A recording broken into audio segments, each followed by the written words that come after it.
அதெல்லாம் அவங்க அப்படிலாம் சொல்ல. நீதிபதி அப்படி ஒரு கருத்தை தெரிவிச்சுக்கிறாரு. விசாரணை இருக்குல்ல, விசாரிக்கணும்ல, விசாரணை முடிவில் தெரியும், பொறுத்துருங்க, அதுக்கெல்லாம் அவசரப்படாதீங்க.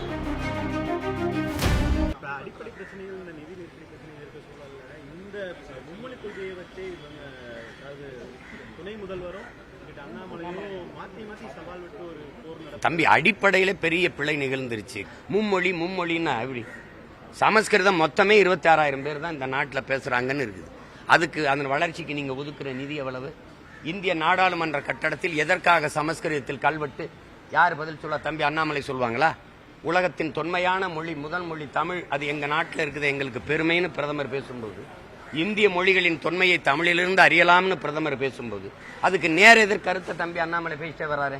பிரதமரே எழுத்து பேசுறீங்களா? அப்போ அங்கேயும் அப்ப அவ்வளவு தொன்மையான மொழிக்கு, பெருமையான மொழிக்கு ஏன் இந்திய நாடாளுமன்றத்துக்குள்ள, இந்த நாட்டின் நாடாளுமன்ற வளாகத்தில் கட்ட அந்த இடத்துல கல்வெட்டுல எங்க மொழி இல்லை?